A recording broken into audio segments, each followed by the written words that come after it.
Broadcasting live from atop the Rocky Mountains, the crossroads of the West. You are listening to the Liberty RoundTable Radio Talk Show. All right. Happy to have you along, my fellow Americans. Sam Bushman live on your radio. Hard-hitting news that others refuse to use, no doubt, continues now. This is the broadcast for July 29th in the year of our Lord 2025. This is Hour 2 of 2. The goal always to protect life, liberty, and property, to promote God, family, and country, using the checks and balances brilliantly found in the supreme law of the land, the Constitution for the United States of America. That is our guide. We reject revolution unless it's Jesus' revolution. Then we're in because we follow the Prince of Peace. Wow, last hour I went off. Trump says he's going to open up libel laws. We're going to all earn lots of money. Wow. For us, what do you want to call us? Minor celebrities? Public figures? I don't know what you want to call us, but we're struggling here. We can't sue. We don't have any money. We can't get involved in lawfare. I mean, even people like Media Matters getting beat up by Elon Musk. Now, I'm not defending Media Matters. I'm just making a point. When are we going to open up the libel laws? Only question left for Donald is when. Just wondering. We talked about Shannon Green becoming permanent host of Fox News Sunday. Shannon Green is going to be riding for the brand until she gets fired, and then she's going to crank up her own media and tell you how horrible the mainstream press is, just like Megyn Kelly and Hope Hicks and those guys are doing. They're as mainstream as you can get. But yet now Hope Hicks, the former White House communications director for Donald Trump, hey, she's going to be the chief operating officer of Devil May Care Media, which is Megyn's big empire now. Hicks previously served as Trump's press secretary during his 2016 campaign. Yeah. And returned to the White House as a counselor in 2020. She's also managed Ivanka Trump's, or Ivanka, however you say it, fashion brand. Anyway, these guys have plenty of money. It's easy for them to start their own networks now. Anyway, Devil May Care Media, which Megyn founded in 2020, produces the Megyn Kelly Show and the AM Update with Megyn Kelly. So these guys have, I don't know what you want to call it, plenty of money, plenty of ability. They act like they're outsiders, though. Now, Trump trying to provide a mental health solution, signing an executive order, but the federal government's limited on how much it can even carry out of what Donald Trump's mandating. There's no law there. There's no congressional involvement. Trump's order vows to push for more involuntary commitment of homeless people to these institutions.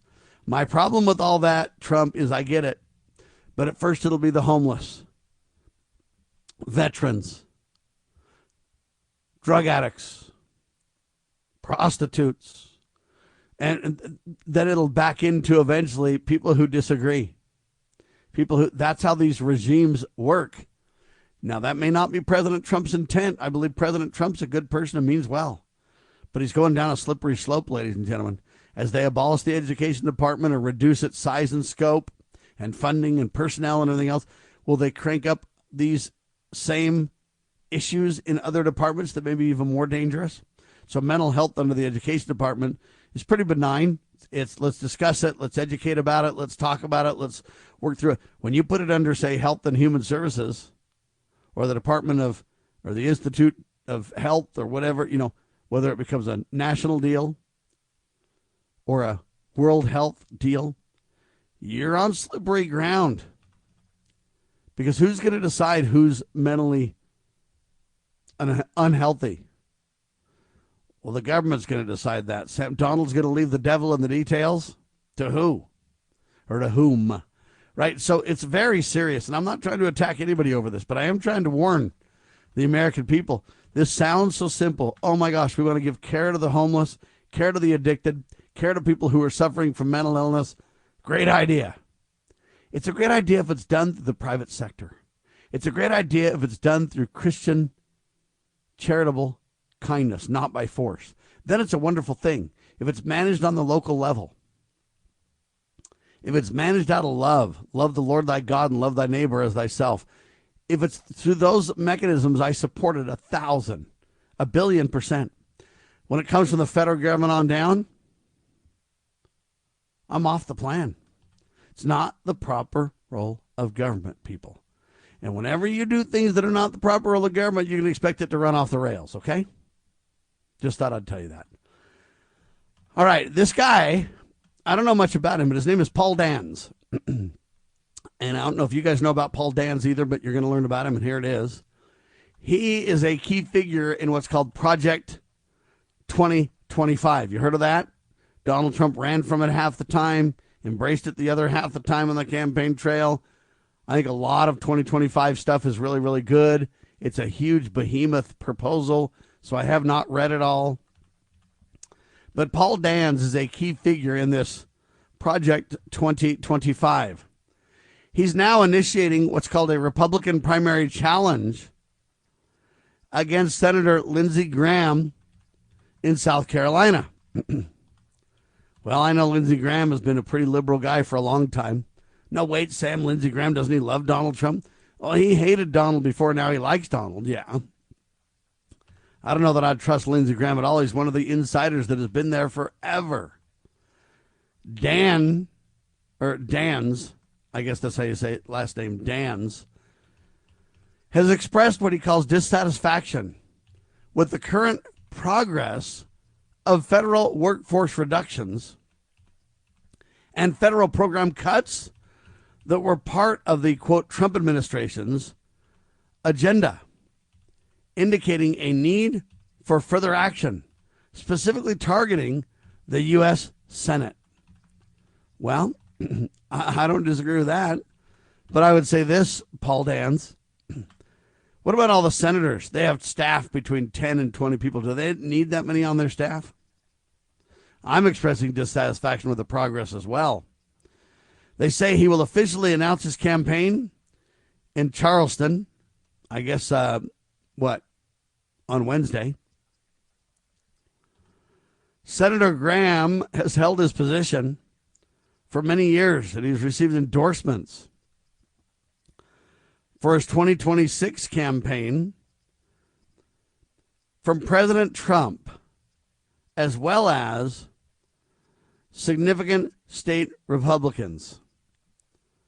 So there you have it now. You got Trump backing a big, longtime insider, Lindsey Graham. Anyway, several people are contesting for the seat, and Dan's post-Trump administration has been associated with the Heritage Foundation and believes in aggressively addressing what he perceives as the deep state. Now, I have to agree with Dan's. So there you have it. You know, where this is going to go, I don't know. But what's interesting to me is Trump is not backing this guy, Mr. Dans, Paul Dans. He's backing Lindsey Graham. Well, why would Trump back Lindsey Graham? First off, Lindsey Graham hated Donald Trump before he liked him. Lindsey Graham, if you go look at the, go to thenewamerican.com and look for the, what do they call that? Their scorecard or whatever you want to call it. And Lindsey Graham does not have a good record, folks. It's dismal, to say the least. Maybe you could try to find that for me, Liz, really quick. You need to go to thenewamerican.com or to jbs.org. You need to look for their scorecard. And if you put in Lindsey Graham's name, it'll come back with a scorecard number. I can't do this while I'm talking on the radio. But the average American can do this whenever they want to know the congressman or a senator's score.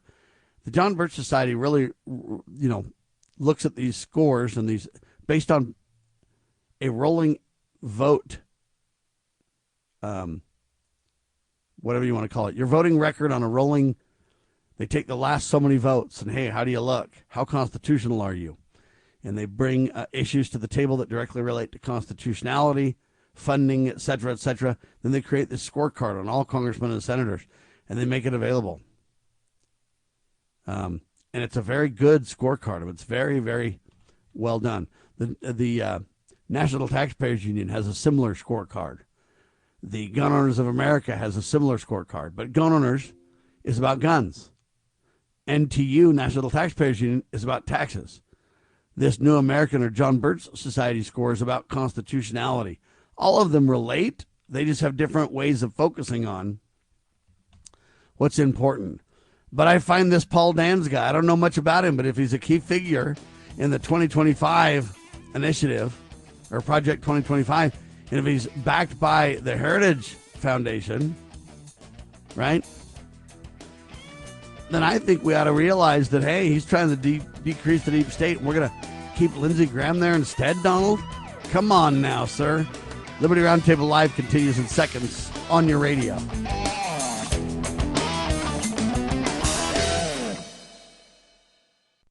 In the medical field, IT security is crucial. Our highly skilled consultants are HIPAA certified and have 20-plus years of experience servicing medical clinics, billing, and supply companies. We offer comprehensive endpoint protection, guarding your computers and servers against all stages of threats. And with our 24/7 monitoring services, you'll never worry about extensive downtime again. Ready to level up your IT support? Call 801-706-6980 today and discover how great IT services can be with managed IT services.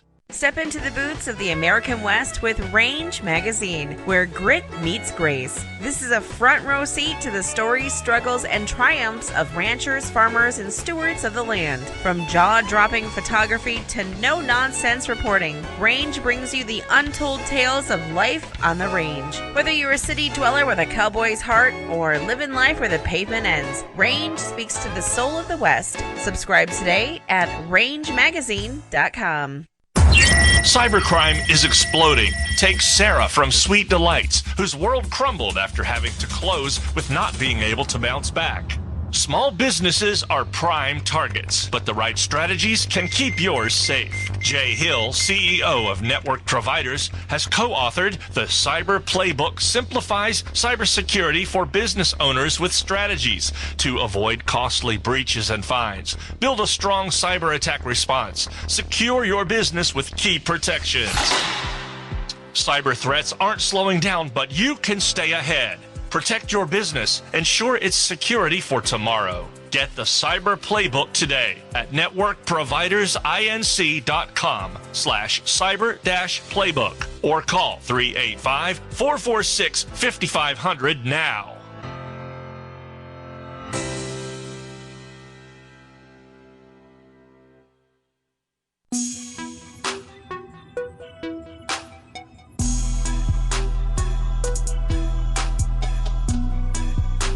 All right, back with you live, ladies and gentlemen. There you have it. So there's several things that President Trump is doing that I'm just having heartburn over. First one is this, cover up of the Epstein files. Come on now, let's get transparency and accountability, and don't let Russiagate eclipse Epstein, okay? But then Trump pushing for homeless people being forced into involuntary commitment into mental institutions, that's going to go badly. Now this issue where this guy's name is Paul Dans, he's with the Heritage Foundation. He's a key figure in Project 2025. Now Trump is going to back Lindsey Graham over this guy. I'm very concerned, President Trump. Now President Trump's administration, through the Office of Management and Budget, the guy, he's the director of OMB or whatever you want to name. His name is Russ Bott. So Trump is considering using a, quote, pocket rescission to retract federal funding without congressional approval. Now, this method involves submitting a rescission proposal under the Impoundment Control Act just before the fiscal year ends on September the 30th. Congress would then have 45 days to react. Otherwise, the funds expire. Now, I get it. I understand Trump's frustration. I've understood his frustration forever. Congress has literally not been willing to do their job, to do their duty. I mean, they've been derelict, to say the least. They're on vacation half the time. When they get there, they argue over clown things. They walk out on each other. They backroom deal and twist arms and play games behind the scenes. And we're not bringing this up to vote yet because it won't stand a chance. A week or two later, let's bring this up. We've twisted enough arms to get this done or that done or whatever. I mean, it's no offense, but Congress has turned into a clown show. It's really disgraceful. So the president's saying, well, because Congress is so inept, their approval rating is so low, their success rate is so low, that I've just got to take unilateral action and get this done. I don't blame the president for wanting to do that. It's a natural reaction to say, hey, I'm just going to take control and fix this thing. But it isn't the way our constitutional republic is supposed to run. The president is supposed to carry out the laws, not make them. The president is supposed to be the executor. So this idea that we're going to somehow create this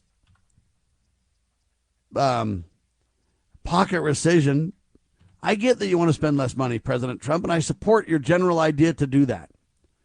And I think there's nothing wrong with if this is a legal pocket rescission and you can do this. I'm not saying that you shouldn't do it. You should, because we don't want to spend any extra money. And any money savings we can get is a good thing. Just ask the folks over at Doge. I agree. But the without congressional approval part is what I'm having a problem with. Almost everything Donald Trump has accomplished has been without congressional support. Congress has just absolutely been sidelined. And the president is looking for every way possible to do whatever he does without congressional approval or support because he knows they're impossible to work with. The point is, folks, the system is broken. And the real question when you say the system is broken is how do we restore it? How do we bring it back?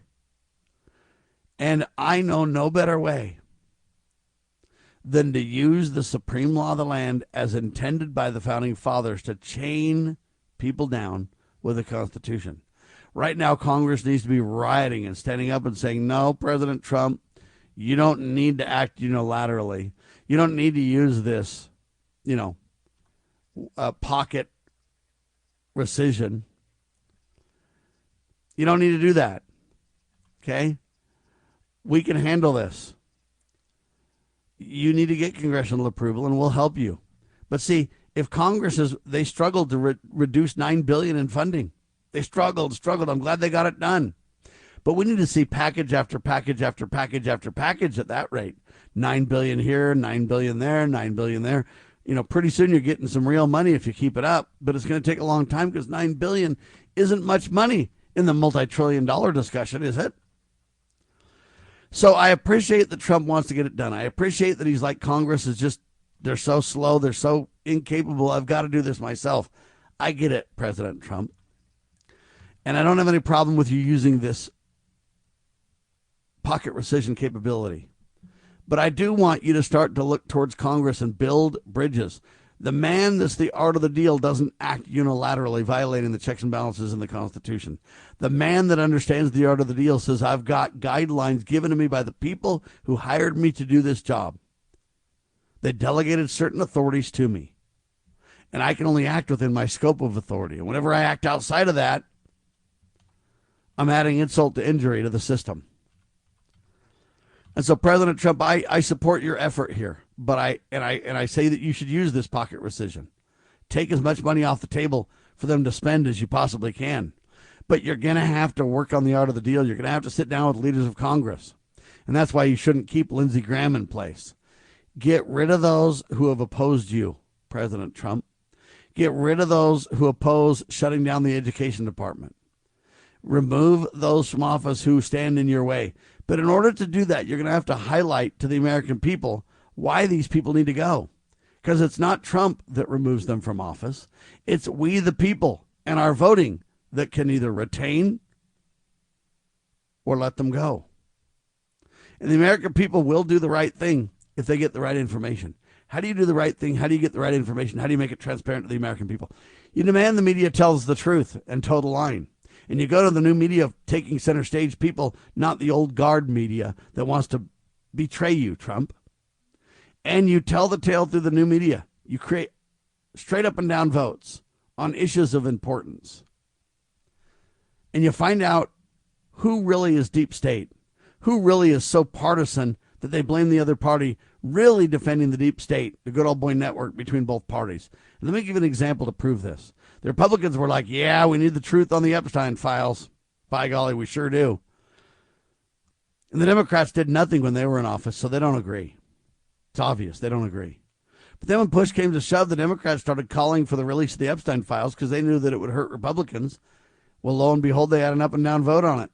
And when the up and down vote came, the Democrats promoted releasing the information, and the Republicans stopped the Democrats from releasing Epstein information. You think, well, what are you doing, Republicans? Why would you stop that? Their excuse was because the Democrats are just trying to go for this now because they don't think that it will pass. And if it doesn't pass, then they're going to go on record advocating for something that, we're not going to let the Democrats get away with that, they say. Again, this partisan politics scandal. I'm not interested in what the Republicans or the Democrats can get away with or not get away with. I'm interested in right and wrong every time, and it's right to release the Epstein files and the Epstein list or whatever.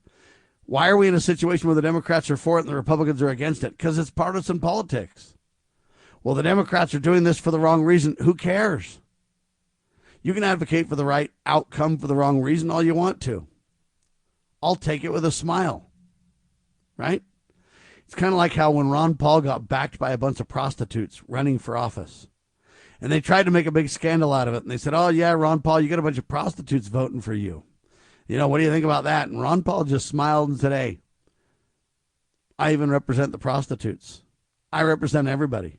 And furthermore, if prostitutes want to be right on something, give them a chance. They can be right on something. I'm not going to cave to the prostitutes and to their agenda by any means, but if they want to stand for what's right, good on them.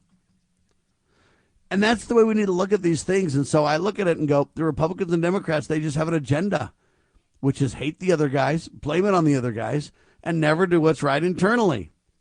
Why would the Republicans ever shut down the ability to get the Epstein list? They should be delighted that the Democrats are going along with them. For once, the Democrats are right. Well, they're doing it for the wrong reasons, Sam. Who cares? At the end of the day, I would question every Republican and every Democrat and everybody anywhere, partisan politics or not. Are you for releasing the Epstein details? If you are, then get aboard. But see, now Congress is literally out of session, so they don't have to vote on this. Right? Anyway, I just find it very fascinating that Trump is thinking about doing more relating to funding and relating to budgeting and relating to spending.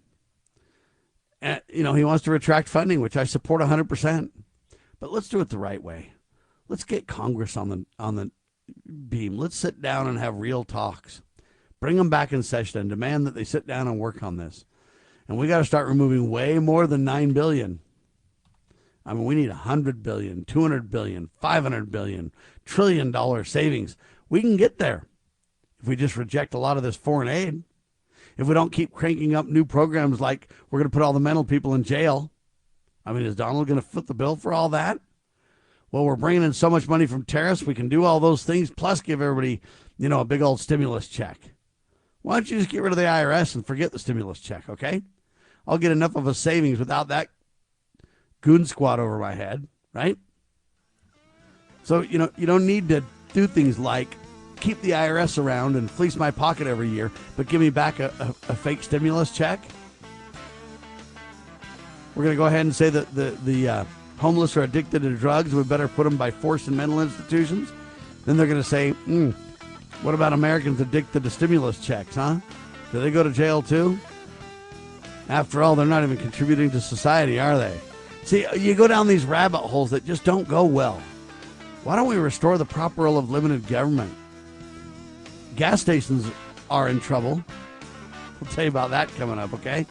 Interesting. They say gas stations are expanding. What does that mean?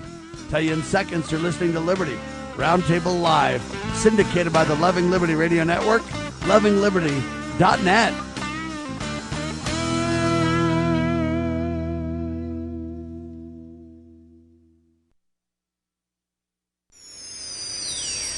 Protecting your liberties. You're listening to Liberty News Radio. News this hour from townhall.com. I'm Rich Thomason. He had a documented history of mental health issues. That's how New York City's Police Commissioner Jessica Tisch describes a gunman who walked into a midtown Manhattan skyscraper last evening and opened fire. 4 innocent victims are dead. Among them is NYPD police officer Dinarul Islam, 36 years old, 4 years on the job. Officer Islam was married with 2 young boys. His wife is pregnant with their 3rd child. Tisch says the gunman, Shane Tamora of Las Vegas, took his own life following the attack. New York City Mayor Eric Adams says the gunman was angry with the NFL and tried but failed to reach the league's executive offices located in the Park Avenue building where the attack took place. Forecasters say more high-temperature records could be set today along the East Coast. Stubborn heat wave bringing sauna-like conditions to a large part of the country, stretching from the Gulf Coast up to New England. It is full speed ahead for Alligator Alcatraz, Florida's holding center for criminal illegal aliens awaiting deportation. This was basically just an airport there, and within record time, they've built this. Florida Governor Ron DeSantis. And now you've had hundreds of illegal aliens that have been flown out of there for deport. So that is underway. We hope that the cadence picks up. But a group of immigration lawyers has filed a class action lawsuit against Alligator Alcatraz. 2 children are dead, 2 others hospitalized in critical condition after their sailboat and a barge collided near Miami. Coast Guard says it's investigating. On Wall Street this morning, stocks now in the red. The Dow is down about 134 points. The Nasdaq off 2. More on these stories at townhall.com. 3 years ago, I wrapped up a run of Annie playing Daddy Warbucks with the South Carolina Children's Theater. I was about 40, 50 pounds overweight, tired, sick, fed up with the way I felt. Hi, it's Mike Gallagher. I had to do something. I scheduled my weight loss consultation with PhD Weight Loss and Nutrition. And as they say, the rest is history. Just a few months, I lost over 50 pounds. I took control of my health. 3 years later, I've kept the weight off and I feel better than ever. If you are where I was, do what I did. Call PhD Weight Loss and Nutrition. It'll change your life. It's fast, it's simple. They won't let you fail. Just give them a call at 855-696-2020 to schedule your weight loss consultation. That's 855-696-2020. 855-696-2020. Here's the best part. First 11 callers who mention the keyword healthy will get 2 free weeks added to their weight loss package. Don't wait. Call today. 855-696-2020. Mention healthy to get 2 free weeks or visit them at myphdweightloss.com, myphdweightloss.com. I believe there will come a time when we are all judged on whether or not we took a stand in defense of all life from the moment of conception until our last natural breath. As a teenager, I gave my first public speech in my church. My hand shook, my heart pounded. I thought to myself, I can't do this, but somehow I did, and because I wanted to talk about things that were important, I persisted. I chided my church as a senior in high school for not seeming to care about the not yet born, for looking the other way, and for not taking a stand on life. I will be in earnest. I will not equivocate, and I will not excuse. I will not retreat an inch, and I will be heard. One thing I promise you, I will always take a stand for life.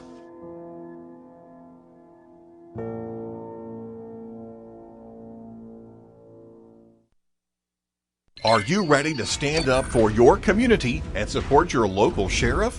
Join the Constitutional Sheriffs and Peace Officers Association and become a vital member of the Sheriff's Citizens Posse. At cspoa.org, we empower citizens like you through weekly webinars, arming you with the knowledge to back your constitutional county sheriff. Together, we can uphold our Constitution and ensure liberty and justice for all. Your community needs you now more than ever. This is a battle between truth and deceit, a battle between forces that would enslave this country in darkness, and between a media that wants to present you with the truth. We are being censored. America's news outlets no longer provide the truth. 90% of news outlets in the United States are controlled by 6 corporations. The mission of the Epoch Times is to chase the truth, to ground all statements in fact. TheEpochTimes.com.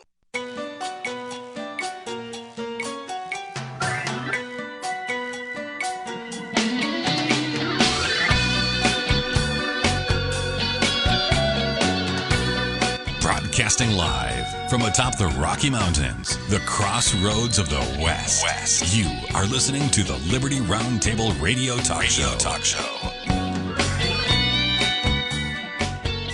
All right, back with you live, ladies and gentlemen. Hard-hitting news the networks refuse to use, no doubt, continues on your radio. Oh, man, there's just so much to cover in the news, it's not even funny.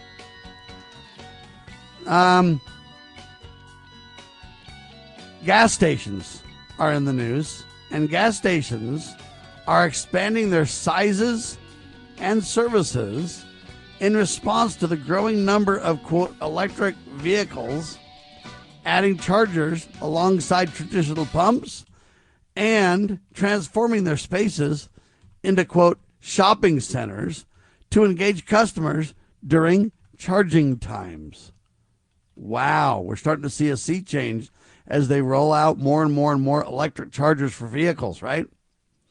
So not only do you got to have a bunch of room for the charging stations for the electric chargers, but now you've got to say, it's going to take so long to charge your car. We got to go ahead and build this massive gas station. Companies like Buc-ee's and I guess it's Sheetz is how you say it, Sheetz, are significantly enlarging their facilities, causing community tensions due to increased traffic and 24/7 activity. So a lot of the communities are going, wait a minute. Some locations have literally faced local opposition, leading to rejected development plans. Yeah, Orange County, North Carolina, Michigan, other places, right? Michigan, I guess they're doing that too. Denver, Colorado has imposed restrictions on new gas station construction. They want to preserve land for community needs. What do the communities need? Massive gas stations. As gas stations evolve into what they call comprehensive service centers, offering extensive food services and numerous pumps, they are increasingly seen as competitors or a threat to local gas stations. Anyway, it's a big store and a big story. Have you ever been to a Buc-ee's? I mean, you literally go into the bathroom at a Buc-ee's in Texas, for instance, and there's probably, 20 urinals for people to stand up? I don't know, 10 stalls to go to the restroom. I mean, there's a barbecue joint in every Buc-ee's. It's huge. It's like the Walmart of the gas stations, right? Or the Costco or the what, it's huge. And when I go around the country, there's these teeny gas stations. And they're full of smoke. They smell like smoke. They oftentimes don't have towels or soap in the restrooms. The restrooms are dirty and gross. And, they're just not very well taken care of. Now, it used to be back in the day where you could make some money on some gasoline at your, convenience store. Now you can't make hardly any money on the gas, say the convenience store owners. You got to make most of your money on all the, drinks and chips and desserts and groceries and whatever. Ever increasing food. Maverick is well known in Utah and surrounding areas. It's not as big as Buc-ee's, but it's very nice. A lot of times they're kind of a little bit of a combination between a truck stop and a convenience store, and they have a lot of food there, and they make burritos. You can go get a burrito. And they're pretty good, too. A lot of them are meat and, let's see, what are they? The Mexican sausage or whatever, chorizo burritos or steak burritos, or, they're pretty good. They rival some of the restaurant burritos that you can get, and you can grab them quickly at the gas station. Here's the problem that I'm having with this whole discussion. I understand why gas stations want to get bigger. They're just simply saying, hey, if you got to wait for your car to charge, you might as well spend some money with us while you're waiting. Well, airports have kind of become the same way. Hey, you're going to be in the airport for a long time. We're also going to take away all your drinks and anything else you had, so you might as well buy a new one. And we've basically turned the airports into these, I don't know what the word should be for this, but basically you just wait and shop. And it used to be where you go to the pharmacy and they'd take your prescription and fill it right on the spot for you. Now they're like, hey, drop off your prescription, go shopping for 10, 15, 20, 30 minutes, and we'll have it ready for you. So now you're waiting for your prescription and going shopping. You're waiting for your car to charge and going shopping. You're waiting in the airport and going shopping. And they're creating these intentional places to where you're almost, I don't want to say held against your will, but almost. How many of us want to be in the airport for as long as we are? How many of us want to be at the gas station held hostage by our car being charged? And pretty soon they're going to start to have mental health clinics in the Walmart. Drop off your car to get charged. Go ahead and drop off your prescriptions to get filled. Roll into the mental health facility for a few minutes and get some counseling, and then you can roll out. And they'll just maximize the amount of money they take from you that way. Anyway, I understand why gas stations are evolving into comprehensive service centers. I don't think it's good. I don't think it's good at all. Meanwhile, while all these gas stations are growing and increasing and expanding or whatever, and now there's big old backlash by these communities that say we don't want you to gut all the restaurants in the area. We don't want you to shut down the little man, so to speak, at the whatever store. So we're against it. I don't think you can fight this. I think everybody needs and wants nicer, cleaner, more service-oriented gas stations. But here's the most important, fascinating thing about the history of this that I find fascinating. Gas stations didn't used to be called gas stations. They were called service stations. Because when you got there, hey, somebody would come out, they'd welcome you, they'd check your tires, make sure that everything's good, they'd quickly look under the hood, make sure everything looks all cool. Hey, do you need an oil change? Do you need anything? I can check your oil for you. I can, clean your windows for you. And they were service. And while that was happening, the guy is filling your car with gas, and you'd just sit there while he filled your car with gas. And so then we got rid of the term service because we decided that no one's going to go out and help you at all. You got to get your own gas.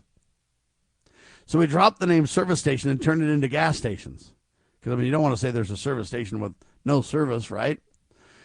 So now we come back and say, as gas stations evolve into comprehensive service centers. So they're making food for me. They're doing all these different things, but no one's out there filling my gas, charging my car, cleaning my windows. There's no real service happening anymore. There's just more of a take your money from you thing. So it's fascinating that gas stations used to be called service stations. They dropped all the service. Now they're going back to a different kind of service. What they don't want you to do is sit in your car and listen to the radio and work on your phone and spend time maybe on your laptop doing business while you're waiting for your car to get charged. No, they want to lure you away from all that where you can start spending more money with them. I just find that a fascinating evolution. Now, Sears is in the news. They say Sears is closing its, quote, Burbank, California store, reducing its California presence to only one remaining store. They closed another one in Whittier, so they're keeping the one so far in Concord, California. That's Northern California for those who don't know. This leaves the company with only 6 stores nationally. Think about it. Sears only has 6 stores nationally now. Located in Miami, Orlando, El Paso,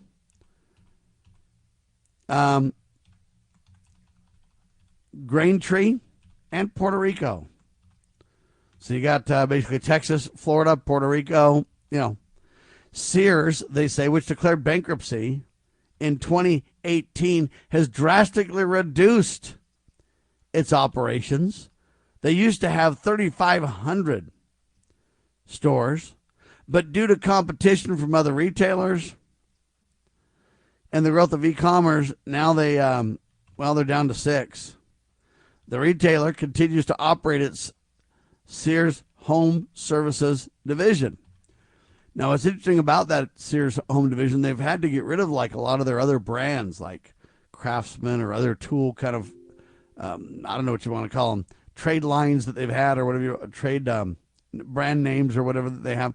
They've had to get rid of a lot of that stuff along the way. Well, I don't know, but you'll probably see the last day of Sears fairly soon, is my guess. Right?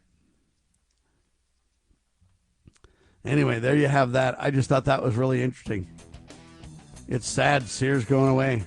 That was a staple when I grew up. I'll tell you what's even more fascinating about this shutdown of Sears.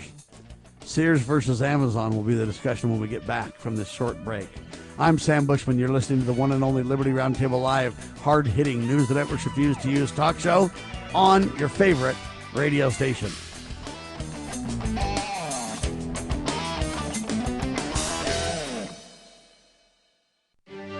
As a parent, is receiving a faith-based, character-focused education for your children difficult to find? Do you believe that godly principles should be a central component in your child's education? Imagine a school where faith and integrity are at its center, where heritage and responsibility instill character. For over 40 years, American Heritage School has been educating both hearts and minds, bringing out academic excellence. This is the school where character and embracing the providence of a living God are fundamental, where students' national test scores average near the 90th percentile. With American Heritage School's advanced distance education program, distance is no longer an issue. With an accredited LDS-oriented curriculum from kindergarten through 12th grade, your children can attend from anywhere in the world. American Heritage School will prepare your child for more than a job. It will prepare them for life. To learn more, visit american-heritage.org. That's american-heritage.org. Looking for an IT partner that truly understands your needs? Managed IT Services is the answer. We meet with you regularly to discuss your goals and form a tailored technology plan. Our customers have called us a trusted advisor who delivers. When it comes to IT, we do it all. Firewalls, cloud storage, server migration, and more. Say goodbye to long-term contracts and hello to a team that earns your business month after month. Call 801-706-6980 now and let Managed IT Services transform your IT experience. Have you ever had great honey? No, I mean really good, all-natural, raw honey? Well, now you can, thanks to localhoneyman.com. We can ship out our locally made honey all across the U.S. So don't worry, you won't miss out. Plus, Local Honeyman has so many different flavors, like Utah Wildflower, High Desert Delight, Happy Valley, and Blackberry, just to name a few. So purchase your delicious raw honey today at localhoneyman.com.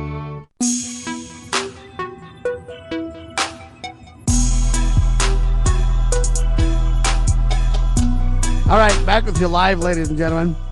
So anyway, I find that interesting. Sears used to have over 3,500 stores. Now the country only has 6 stores nationally. Miami, Orlando, El Paso, Texas, Puerto Rico. So, Florida, Texas, Puerto Rico, that's about it. Sears declared bankruptcy, as you know. Now, here's what I find fascinating about this whole discussion. I don't know if you know, but back in the day, Sears was the ultimate catalog store. You literally would get these catalogs in your mailbox about the size of a phone book, huge. And you would literally look through that catalog and just be fascinated with so many incredible, cool things that they would sell you. And it wasn't online, but it was kind of virtual. You'd look through that physical catalog. You'd pick out what you want. You'd rip out the order form at the back of the book. You'd fill it out. You'd send it in. You'd wait a month or maybe longer, 6 weeks or whatever. And instantly, hey, eventually whatever you wanted would be shipped to you. They were the original at that, folks. They were incredible at it. They were so good at it that you could literally buy a house and it would be shipped to you via Sears and Roebuck on a train. My uncle, believe it or not, has one of those homes. He's added to it and expanded on it, but I'm just telling you, they got their home from Sears through a catalog delivered on a train. Now, what's fascinating to me is Sears is melting down. They went from 3,500 stores down to 6, and pretty soon they'll probably go away. But what's fascinating is now Amazon basically does the same thing that Sears Roebuck did years and years and years and years and years ago. But they're doing it now with a website rather than a catalog. And literally, rather than taking 6 weeks to a month or whatever to deliver your product, literally delivering it within a couple of days. So the point that I'm getting at is Amazon's got the modern version of the Sears old style, and Sears can't keep up. And you got to ask yourself some questions. Why is that? Why can't Sears compete? Are they really too old school? I don't know the answer. I just find it super weird. I think it's super weird, right? Of all companies, Sears, the catalog pioneer, can't keep up with Amazon. You got to ask yourself, is that really because they can't keep up? Or is there societal reasons? What's the cause? I don't know the answer, but they declared bankruptcy in 2018. 7 years later, they're jettisoning more and more and more and more. It's just a slow unwinding of the company, it seems like to me. Anyway, enough of that. I just find it fascinating comparing Sears to Amazon. One pioneered the idea. Hey, order things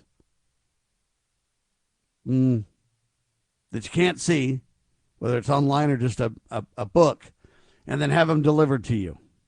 You don't go out to the store. You don't see it before you buy it. You just buy it. And now Sears can't compete. Very interesting kind of, I don't know, change in society. I wonder what causes all that.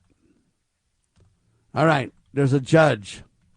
In my opinion, a very bad judge, but that's just my opinion.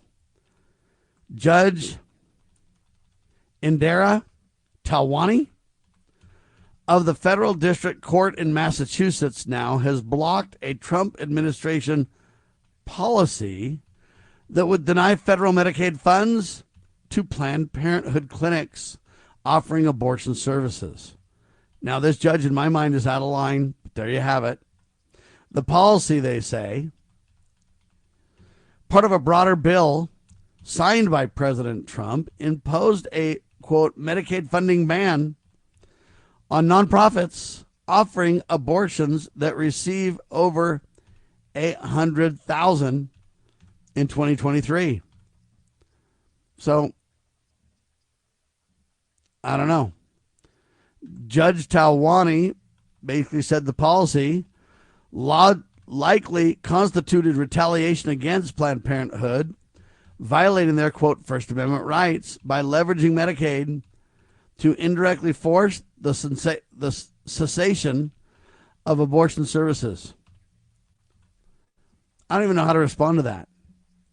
You're violating their First Amendment rights if you don't give them government money, huh? The preliminary injunction, they say, will remain in effect pending an appeal by the Trump administration. I think Trump's right to appeal it. But I guess my question about that whole thing is this. Who makes the laws, folks?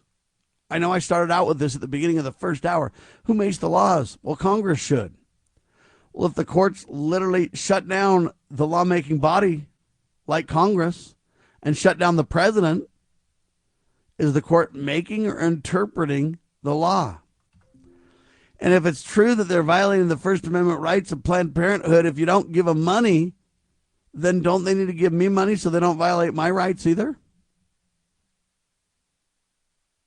Tell me how that works. Planned Parenthood can keep the money, says a judge. Because, hey, violating their First Amendment rights by leveraging Medicaid funding to indirectly force. Okay, so what about me? NPR gets money. Shouldn't I get some, or aren't they violating my rights? Anyway, enough of that. Very interesting. Before the end of the hour, though, Delta Airlines is doing something that I really think is of concern as well. And this is sad because Delta Airlines has been one of my favorite airlines. They're better than most. It's not like a cattle herd. It's, you can get assigned seating. They usually have one-way flights, a lot more places than most. They're not the cheapest one in the block, but they're good, solid, reliable. But now Delta Airlines has announced its plans to use AI technology from a startup called Fetcherr. And they say they're going to be using it to deal with more than 20% of its domestic routes. They're going to have what's called this unique AI tool setting the pricing, this thing called Fetcherr. Fetcherr, let me spell this for you too, Fetcherr. Fetcherr asserts this technology enhances existing pricing models without enabling personalized pricing. Although past company statements suggest that it can offer personalizations based on prior purchases. So let me get this right. This approach, dubbed surveillance pricing, has sparked a consumer backlash and drawn scrutiny. They say from the Biden administration, which is interesting. And so it caused an inquiry by the Federal Trade Commission, or the FTC.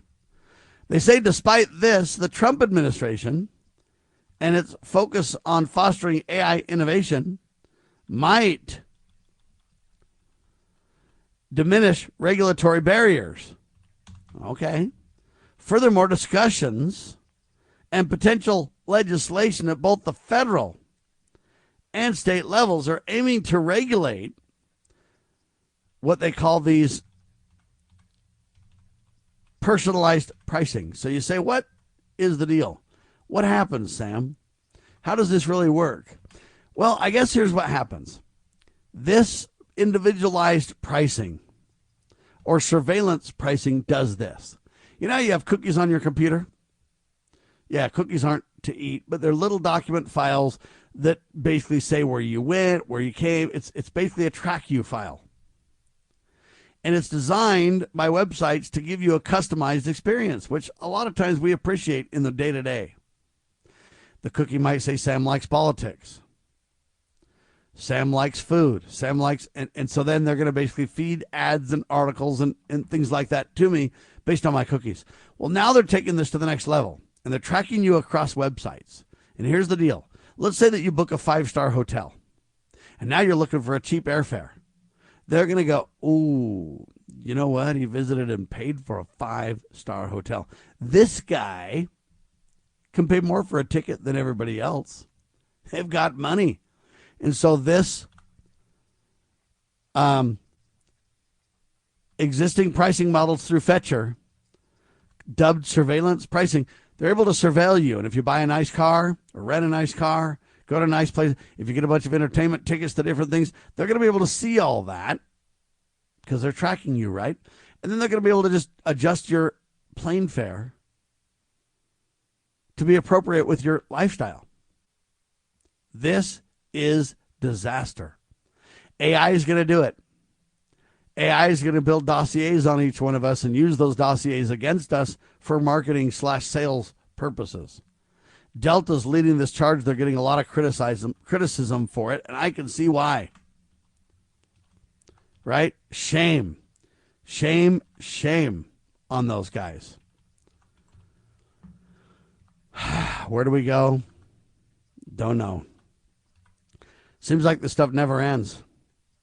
Seems like you fight, and then more and more just comes down the pike that becomes of great concern. I don't even know how to solve it necessarily. It's so frustrating. Anyway, there you have it, ladies and gentlemen. I thought I'd bring all this stuff to your attention. Hopefully, we the people can stand up for what's right. Let Delta Airlines know. Not a good idea. Not a good idea at all. All right, thanks for being alongside for the ride. Hopefully it was educational and entertaining. We are syndicated by the Loving Liberty Radio Network. Please download their iPhone or their Android app and listen to your heart's content. It's absolutely free. You can also listen online at lovingliberty.net. I'm Sam Bushman, libertyroundtable.com. God save the Republic of the United States of America.